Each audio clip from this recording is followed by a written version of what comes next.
मुजफ्फरपुर के पारू थाना क्षेत्र के फतेहाबाद में गुरुवार देर रात 29 वर्षीय विवाहिता प्रिया उर्फ काजल कुमारी का शव संदिग्ध हालत में कमरे में मिला। घटना से इलाके में सनसनी फैल गई। मृतका के परिजनों ने ससुराल वालों पर दहेज के लिए गला दबाकर हत्या करने का आरोप लगाया है। सभी आरोपी फरार हैं। परिजनों के मुताबिक शादी के बाद से ही प्रिया को दहेज के लिए प्रताड़ित किया जा रहा था। हाल ही में उसके साथ मारपीट भी हुई थी। मृतका के मामा ने बताया कि अंतिम बार फोन पर प्रिया ने बताया था कि उसका पति मारपीट कर रहा है, लेकिन कुछ देर बाद उसकी मौत की खबर मिली। मृतका की शादी 2015 में चंदन सिंह से हुई थी और उसके 2 बच्चे हैं। परिजनों का आरोप है कि ससुराल वाले 5 लाख रुपए का एक बुलेट बाइक की मांग कर रहे थे। पुलिस ने शव को पोस्टमार्टम के लिए भेज दिया है और मामले की जाँच जारी है।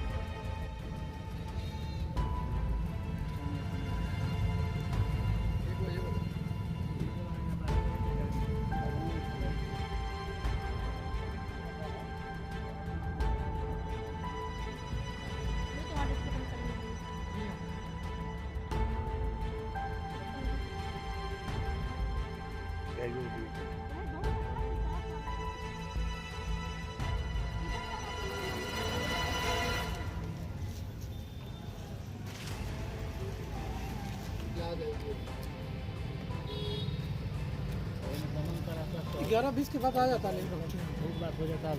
10 साल हो गया शादी का। अच्छा, तो ये फिर कारण क्या है मारपीट का? दहेज प्रताड़ना का कारण है। हाँ। और 2-4 साल सनहा जो है 2019 में हम लोगों ने दिया था, है ना। दहेज इस शो के प्रायोजक है माँ भवानी रिकॉर्ड प्राइवेट लिमिटेड, मतलब a complete floor solution, new 0 mile Dadar road Muzaffarpur. प्रताड़ित दहेज के लिए ये मांग कर रहे हैं। मारपीट भी करते थे? मारपीट और प्रताड़ित, पूरा खाना उना बंद कर देता था, बांध कर मारता था। हम लोगों ने बीच में पंचायती वगैरह। कल वो रात 7:30 के करीब में हमको कॉल की और रोते हुए कॉल की कि हमको देखो ना, हमको बहुत मार मारा है, हमको लगता है कि आज हमको जीने नहीं देगा, आज हमको मार देगा। तो हम उसको समझाए कि अच्छा जाने दो, मारता है तो तुम कुछ नहीं बोलना, जवाब अब कुछ नहीं देना, तुम चुपचाप रहो, हर्षित कल जाएगा तो तुमको बुला करके ले आएगा। तो उसके बाद में हम उसको समझा बुझा करके फ़ोन को कट कर दिए। उसके बाद में हम अपने भाई को फ़ोन किए और उसको बोले कि देखो ना, ऐसे ऐसे काजल फ़ोन की थी, ऐसे ऐसे बोल रही थी। तो मेरी मम्मी बोली कि अच्छा काजल को समझाने के लिए। तो हम उसके बाद से 4-5 बार लगातार कॉल किए, लेकिन वो फ़ोन ही नहीं उठाई। उस समय तो उसको मारा जा रहा था, तो फ़ोन ही कैसे उठाती वो। शादी कब हुई थी? किसके साथ हुई थी? कहाँ? शादी हुई थी फतेहाबाद और चंदन कुमार सिंह, उनसे हुई थी।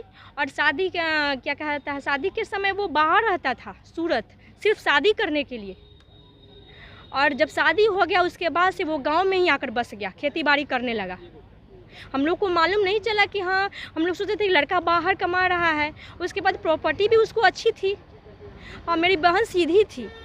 वो बदमाश से खोता है क्या, चलो बदमाश से, मेरी बहन बहुत सीधी थी। आप लोग गए तो किस स्थिति में था सब वहाँ? हम तो नहीं गए, लेकिन मेरे परिजन लोग गए तो वो बता रहे हैं कि में क्या कहता है, छुपाया जा रहा था उसको, गाड़ी से, मतलब गाड़ी में छुपा दिया गया था और उसको दाह संस्कार के लिए मतलब ले जाया जा रहा था कि यहाँ मीडिया को या किसी को खबर न लगे। पूर्व में भी दहेज? हाँ, पूर्व में बहुत दिन से हो रहा था। और मेरी मम्मी या हम लोग अपनी बहन को ही समझाते थे, उसको, उसके परिवार वाले को कुछ नहीं बोलते। हम लोग जानते थे कि अपनी बहन को ही, कोई अपना बच्चा को ही समझाता है ना, वो लोग कैसा भी है। लेकिन हम लोग बोलते थे कि जाने दो, कभी ना कभी तुमको सुख होगा ना। लेकिन देखिए आज क्या सुख हुआ। घटना के बाद पुलिस को सूचना? हाँ, पुलिस को सूचना दिया जा रहा है, लेकिन उसके जो कांटेक्ट में है वो आरजेडी के कुछ मतलब हैं, वो लोग केस दबाना चाह रहे हैं। और हमको न्याय चाहिए, बस हमको न्याय चाहिए। हमको बस यही गुहार लगा रहे हैं सरकार से कि हमको न्याय चाहिए। कौन लोग दबाव मैंने कि उनके पटीदार में है लोग, वो चाह रहे कि किस में हो? हाँ। अब क्या चाह रही है? हम लोग न्याय चाह रहे हैं। हम लोग किसी भी हाल में न्याय हमको मिलना चाहिए, क्योंकि मेरी बहन सीधी सादी थी और 3-3 बच्चा है। बताइए आगे का परवरिश कैसे होगा? कोई कितना दिन करेगा परवरिश? क्या एज रहा होगा? मेरी बहन का 29-30 होगा। शादी कब हुई थी? शादी 2015 में हुई थी। अब क्या चाह रही हैं लोग? न्याय चाह रहे हैं और हम लोग को पुलिस की तरफ से भी कोई मदद नहीं मिल रही है। घटना सूचना मिली कि सुबह से ही वो फ़ोन की थी कि हमारे साथ ये लोग मारपीट कर रहा है, पैसा का डिमांड कर रहा है, कि अगर आज पैसा नहीं मिला तो हमारा जान मार देगा ये लोग, बुलेट गाड़ी और 5 लाख रुपया। तो हम लोगों ने समझाया वो है कि भाई अभी आप पैसा मांग रहे हैं, हम लोग गरीब आदमी हैं, कहाँ से देंगे पैसा। उसके बाद ये घटना दिन पर ऐसे ही चलता रहा। रात्रि में 7 बजे फिर वो कॉल की अपने मम्मी के पास, अपने बहन के पास, है ना, बहन के पास फ़ोन की कि नहीं हमको बहुत मार मर रहा है, हत्या कर देगा लगता है।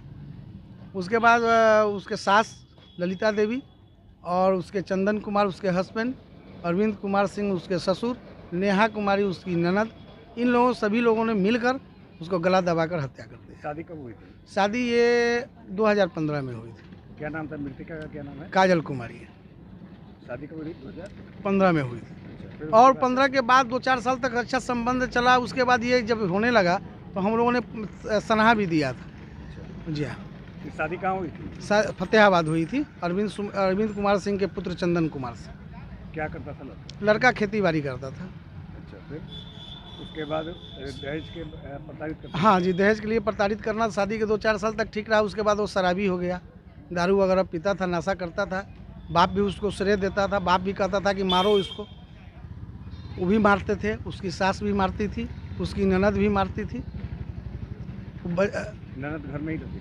नहीं, ननद विवाहित है, वो लोग मेडिएट करता था, ये लोग भी जाता था, उसको मारता था, पीटता था। कल रात में क्या हुआ? कल रात में वही पैसा का डिमांड हुआ। पैसा का तो डिमांड पहले से ही था, लेकिन कल हुआ कि आज पैसा, अगर आज तुम्हारा आखिरी दिन है, पैसा नहीं मिलेगा तो आज तुमको ख़त्म कर देंगे। सही में ख़त्म कर दी। तो इस सब किस स्थिति में पाया आप लोग? हम लोगों ने पाया कि हम लोगों ने जब उसका फ़ोन नहीं लगा तो हम और हमारा भगिना हम लोग यहाँ से चले गए तो हम लोग पूछे कि काजल कुमारी कहाँ है। तो उन लोगों ने छिपाने का प्रयास किया। फिर हम लोग गाँव के सामाजिक स्तर पर हम लोगों ने लाश को बरामद करके थाना को सूचित किया। किस पोजीशन में था? लाश मरे हुए के पोजीशन में एक गाड़ी में नुकाया हुआ था। दाह संस्कार करने के लिए? हाँ। अच्छा, पूर्व में भी प्रताड़ित किया था? पूर्व में ही 2-4 साल तक, शादी के 15 के बाद जो शादी हुई उसके बाद 2-4 साल तक अच्छा संबंध चला। उसके बाद प्रताड़ित करने लगा। इसके लिए आप लोग कुछ पहल नहीं? पहल किए थे, सामाजिक स्तर से पंचायती वगैरह हुआ था, मैंने सनहा भी दिया था। जमीन देने की बात आ रही है? जी नहीं, ज़मीन देने की बात आ रही थी। हम लोगों ने कहा कि ठीक है, आप बेटी दामाद है, ये हैं, उनका उसी गांव में ज़मीन था। इन्होंने कहा कि ठीक है आपको हम दे देते हैं, लेकिन उससे भी उसका मनमान नहीं हुआ। जी। जब मृतका का मायके कहाँ हुआ? मायके बिसरपट्टी हुआ सर, सरैया बिसरपट्टी।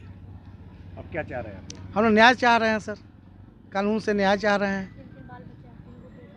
इसके 3 बच्चे अबोध बालक हैं, एक 2 साल का बेटा है, एक 3 साल का है, बेटी जो है।